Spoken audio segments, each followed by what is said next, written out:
নমস্কাৰ আপোনালোক সকলোকে পুনৰবাৰ স্বাগতম জনাই মজিদ বন্ধুসকল বলগতে চাওক আজি 9টা গুৰুত্বপূৰ্ণ খবৰ। প্ৰথমটো খবৰ, অসম চৰকাৰখন দেউলীয়া হ'বলৈ গৈ আছে।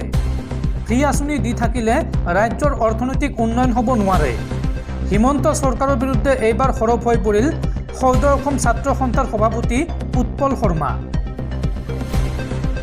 অসম চৰকাৰখন দেউলীয়া হ'বলৈ গৈ আছে, এই মন্তব্য আছুৰ সভাপতি উৎপল শৰ্মাৰ। উৎপল শৰ্মাই লগতে কয় যে ফ্ৰী আঁচনি দি থাকিলে ৰাজ্যৰ অৰ্থনৈতিক উন্নয়ন হ'ব নোৱাৰে। কোনো কাম নকৰাকৈ পইচা দিয়া কথাটো ভয়ংকৰ ক্ষতিকাৰক। 1250 টকা কিয়, 12,500 টকা দিয়ক চৰকাৰে, কিন্তু তাৰ বিনিময়ত মানুহক একোটা কাম দিয়ক চৰকাৰে। আঁচনি দি নিৰ্বাচনী বৈতৰণি পাৰ হ'ব পাৰিব, কিন্তু ৰাজ্যৰ অৰ্থনৈতিক উন্নয়ন কোনো কাৰণত হ'ব নোৱাৰে। হিতাধিকাৰী আঁচনিক লৈ এইদৰে সৰব হৈ পৰিল আছুৰ সভাপতি উৎপল শৰ্মা। অসম চৰকাৰ দেউলীয়া হ'বলৈ গৈ আছে বুলি মন্তব্য কৰে উৎপল শৰ্মাই। পৰৱৰ্তী খবৰ, সাৱধান ৰাজ্যবাসী, ৰাজ্যত বতৰে ল'ব অধিক ভয়ংকৰ ৰূপ, আৰু এইবাৰ পূজাত বতৰে দিব পাৰে বিধি পথালি। 7 অক্টোবৰৰ পৰা 12 অক্টোবৰলৈ ৰাজ্যত অব্যাহত থাকিব মুখলধাৰ বৰষুণ, আৰু 12 অক্টোবৰৰ পিছতে ৰাজ্যত কিছু পৰিমাণে বৰষুণ হ্ৰাস হোৱাৰ সম্ভাৱনা আছে। এই কথা জনাইছে আঞ্চলিক বতৰ বিজ্ঞান কেন্দ্ৰই। পৰৱৰ্তী খবৰ, অসমত আগন্তুক 10-15 বছৰৰ পিছত খিলঞ্জীয়া মানুহ বাস কৰাটো কঠিন হ'ব। কচুতলিৰ ঘটনা আৰু পাকিস্তানী সন্ত্ৰাসবাদী গ্ৰেপ্তাৰ হোৱা ঘটনাৰ সংযোগ আছে। ৰাজ্যত নেশ্যনেল ইনভেষ্টিগেশ্যন এজেন্সিয়ে চলোৱা অভিযানক লৈ এই মন্তব্য ৰাজ্যৰ মুখ্যমন্ত্ৰী হিমন্ত বিশ্ব শৰ্মাৰ। মৌলবাদী শক্তিৰ পৰা ৰাজ্যবাসীক সাৱধান কৰি দিলে মুখ্যমন্ত্ৰীয়ে। মুখ্যমন্ত্ৰীয়ে এই সন্দৰ্ভত কয় যে অসমত আগন্তুক 10-15 বছৰৰ পিছত খিলঞ্জীয়া মানুহ বাস কৰাটো অতি কঠিন হ'ব। অসমত মৌলবাদী শক্তি থকাৰ ইতিমধ্যে প্ৰমাণ পোৱা গৈছে। গোৱালপাৰাত পাকিস্তানী উগ্ৰপন্থী সংগঠনৰ সৈতে জড়িত 8জনক গ্ৰেপ্তাৰ কৰা হৈছে। যেতিয়াই নিয়াই অসমত অভিযান চলায় তেতিয়াই অসমৰ পৰা গ্ৰেপ্তাৰ কৰা হয় সন্ত্ৰাসবাদী। আৰু সোণাপুৰৰ উচ্ছেদস্থলীত ব্যৱহাৰ কৰা হৈছিল ইছলামিক মৌলবাদীৰ শ্লোগান। কচুতলিৰ ঘটনা আৰু পাকিস্তানী সন্ত্ৰাসবাদী গ্ৰেপ্তাৰ হোৱা ঘটনাৰ সংযোগ আছে। যোৱা 3 মাহত সন্ত্ৰাসবাদীৰ ডাঙৰ চক্ৰ ঘূৰি আছে অসমত, এই মন্তব্য হিমন্ত বিশ্ব শৰ্মাৰ। আৰু য'ত য'ত উচ্ছেদ হয় তাত গৈ তেওঁলোকে দিয়ে উচতনি। উল্লেখযোগ্য যে নিশাই নিয়াই অভিযান চলাই গ্ৰেপ্তাৰ কৰিছে জৈচ ই মহম্মদৰ সৈতে জড়িত 8জনক। বৰপেটা, কৰিমগঞ্জ, শিলচৰ আৰু ধুবুৰীতো চলিছে নেশ্যনেল ইনভেষ্টিগেশ্যন এজেন্সি চমুকৈ নিয়াৰ অভিযান। আৰু নিয়াই অভিযান চলোৱা সন্দৰ্ভত এই মন্তব্য কৰিছে ৰাজ্যৰ মুখ্যমন্ত্ৰীয়ে। দৰ্শকসকল, আৰু বহুতো গুৰুত্বপূৰ্ণ খবৰ আছে।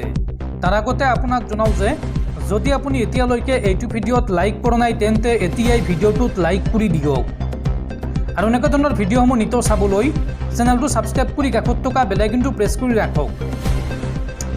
পৰৱৰ্তী খবৰ, দেশৰ 2খন ৰাজ্যত সম্পন্ন হ'ল বিধানসভা নিৰ্বাচন।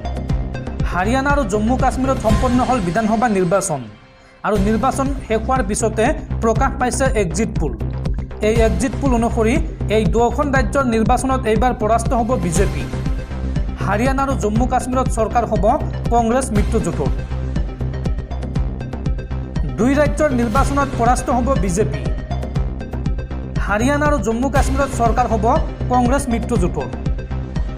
আৰু প্ৰায় আটাইকেইটা এক্সিট পোলত এই ভৱিষ্যতবাণী প্ৰকাশ পাইছে। কোনে কি এক্সিট পোল প্ৰকাশ কৰিছে চাওঁ আহক। দৈনিক ভাস্কৰৰ মতে হাৰিয়ানাত বিজেপিয়ে পাব 15 পৰা 29খন আসন, কিন্তু ইয়াত মেজিক নম্বৰ হৈছে 46 অৰ্থাৎ 46। কংগ্ৰেছ মিত্ৰজোঁটে লাভ কৰিব 44 পৰা 54খন আসন, অৰ্থাৎ একক সংখ্যাগৰিষ্ঠতা লাভ কৰিব কংগ্ৰেছ মিত্ৰজোঁটে, অৰ্থাৎ কংগ্ৰেছৰে চৰকাৰ হ'ব হাৰিয়ানাত। জেজেপি প্লাছক দিয়া হৈছে 0 পৰা 1খন আসন, INLDক দিয়া হৈছে 1 পৰা 5খন আসন, আপক দিয়া হৈছে 0 পৰা 1খন আসন, আৰু অন্যান্যক দিয়া হৈছে 4 পৰা 9খন আসন। আৰু ধ্ৰুৱ ৰিচাৰ্জৰ মতে হাৰিয়ানাত বিজেপিয়ে পাব 22ৰ পৰা 32খন আসন, কিন্তু মেজিক নম্বৰ হৈছে 46। যেহেতু হাৰিয়ানাত বিধানসভাৰ আসনৰ সংখ্যা হৈছে 90খন, সেয়েহে 46খন আসন লাভ কৰিলেহে চৰকাৰ গঠন কৰিব পাৰে। আৰু এই এক্সিট পোল মতে কংগ্ৰেছ মিত্ৰজোঁটে লাভ কৰিব 50ৰ পৰা 64খন আসন, অৰ্থাৎ এই এক্সিট পোল অনুসৰিও কংগ্ৰেছৰে চৰকাৰ হ'ব হাৰিয়ানাত। ধ্ৰুৱ ৰিচাৰ্জৰ মতে অন্যান্যই লাভ কৰিব 4ৰ পৰা 9খন আসন। আৰু পিপলছ পালছৰ মতে হাৰিয়ানাত বিজেপিয়ে পাব 20ৰ পৰা 32খন আসন, কংগ্ৰেছ মিত্ৰজোঁটে লাভ কৰিব 49ৰ পৰা 61খন আসন। পিপলছ পালছৰ মতে অন্যান্যই লাভ কৰিব 4ৰ পৰা 9খন আসন।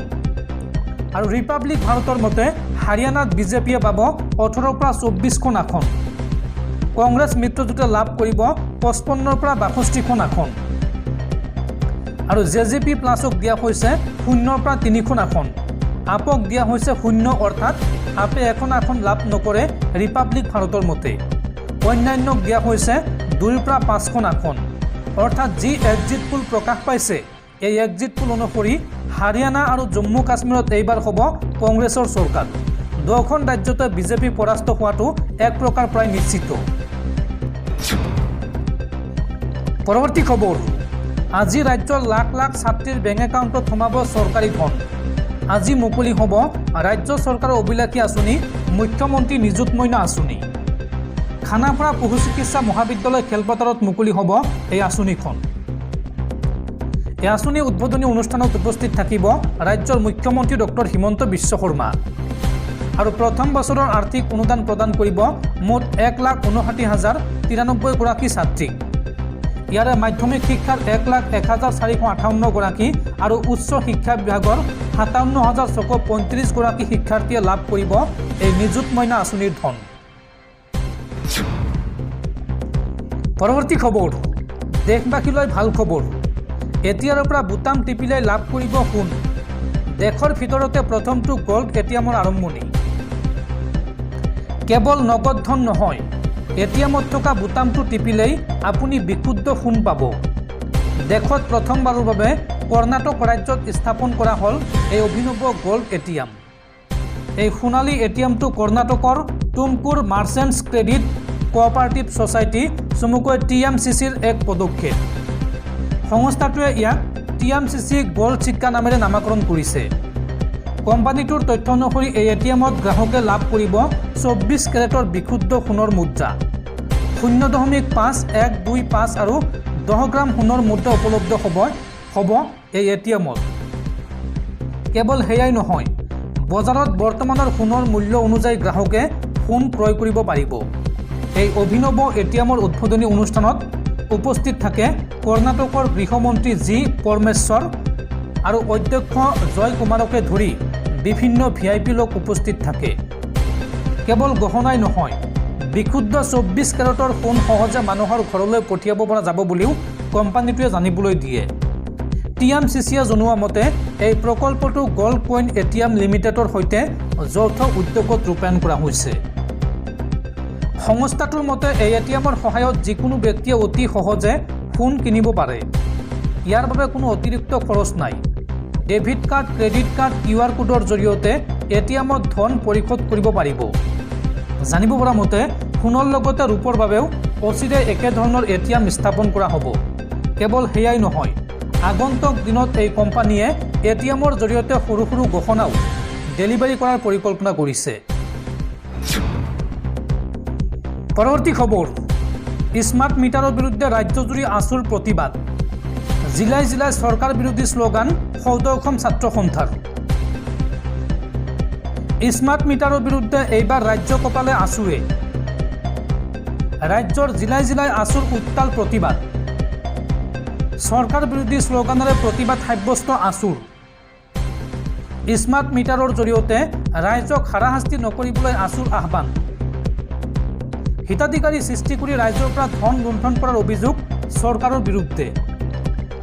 উজনিৰ পৰা নামনিলৈকে স্মাৰ্ট মিটাৰৰ বিৰুদ্ধে আছুৰ প্ৰতিবাদ।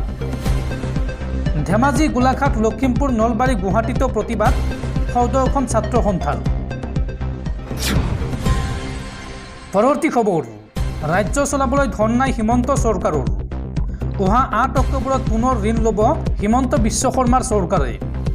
8 অক্টোবৰত পুনৰ 750 কোটি টকাৰ ঋণ ল'ব অসম চৰকাৰে। অতি ভয়ানক দিশত অসমৰ অৰ্থনীতি। ঋণ লৈ অভিলেখ ৰচিছে হিমন্ত চৰকাৰে। হিমন্ত চৰকাৰৰ 3 বছৰীয়া কাৰ্যকালত ৰাজ্যত গঢ়ি উঠিছে ঋণৰ পাহাৰ। পৰৱৰ্তী খবৰ, উজনি অসমলৈ মিয়া শ্ৰমিক যোৱাত বাধা আৰোপ কৰি এইবাৰ বিপদত পৰিছে অসম সংখ্যালঘু সংগ্ৰাম পৰিষদৰ নেতা। আটক হ'ল অসম সংখ্যালঘু সংগ্ৰাম পৰিষদৰ নগাঁও জিলাৰ সভাপতি মুছাব্বিৰ আলী। আটক হ'ল অসম সংখ্যালঘু সংগ্ৰাম পৰিষদৰ নগাঁও জিলাৰ সভাপতি মুছাব্বিৰ আলী। লগতে আটক কৰা হৈছে কলিয়াবৰ জিলা সভাপতি মঞ্জিৰুল ইছলামকো। উজনি অসমলৈ মিয়া শ্ৰমিক যোৱাত বাধা আৰোপ কৰিছিল এই দুয়োগৰাকী নেতাই। নিশা শ্ৰমিকক বাধা আৰোপ কৰোঁতেই আটক কৰে দুয়োগৰাকীকে। কাৱৈমাৰী আৰক্ষীয়ে আটক কৰি নগাঁৱলৈ লৈ যায় দুয়োগৰাকী নেতাক আৰু বৰ্তমান সদৰ থানাত জেৰা অব্যাহত ৰাখিছে দুয়োকে। পৰৱৰ্তী খবৰ, চৰম বিত্তীয় সংকটত অসম চৰকাৰ। ধন নাই চৰকাৰৰ ৰাজকোষত। এইবাৰ ঘূৰাই বিচাৰিলে আঁচনিৰ ধন। ভয়ংকৰ আৰ্থিক সমস্যাত পৰিছে অসম চৰকাৰ। ৰাজকোষত 1 টকাও ধন জমা নথকাত এতিয়া সমস্যাত পৰিছে চৰকাৰ, যাৰ পৰিপ্ৰেক্ষিতত এতিয়া অন্য বিভাগত জমা থকা ধনসমূহ ঘূৰাই দিবলৈ নিৰ্দেশ দিবলগীয়া হৈছে চৰকাৰে। ৰাজ্যৰ উন্নয়নৰ বাবে মোকলাই দিয়া ধনক ঘূৰাই বিচাৰিছে বিভিন্ন বিভাগসমূহৰ পৰা। কেৱল ইমানেই নহয়, প্ৰতিটো বিভাগত জমা হৈ থকা ধনৰ সুদ পৰ্যন্ত ঘূৰাই দিয়াৰ আদেশ জাৰি কৰিছে অসম চৰকাৰে। শিশুৰ মুখৰ ভাত কাঢ়ি ৰাজকোষ টনকিয়াল কৰাৰ বাবে বিচাৰিলে মধ্যাহ্ন ভোজনৰ পুঁজিও। আজিৰ তাৰিখত চৰকাৰৰ ঘৰত 1 টকাও জমা নাই। ভয়ংকৰ আৰ্থিক সংকটত পৰা অসম চৰকাৰে শেষ ভৰসা হিচাপে ঋণৰ ওপৰতে নিৰ্ভৰ কৰিবলগীয়া হৈছে।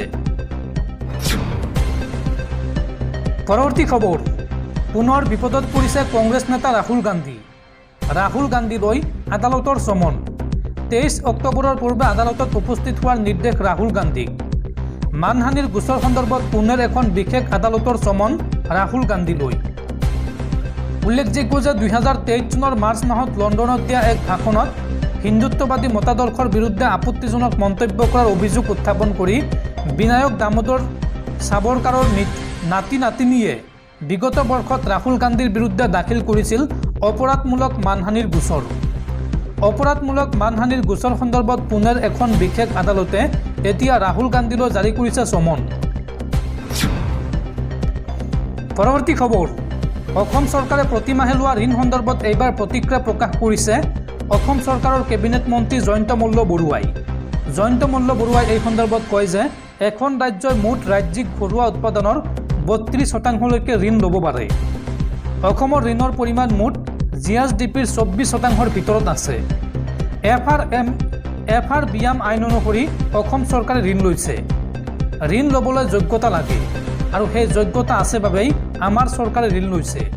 এই মন্তব্য মন্ত্ৰী জয়ন্ত মল্ল বৰুৱাৰ।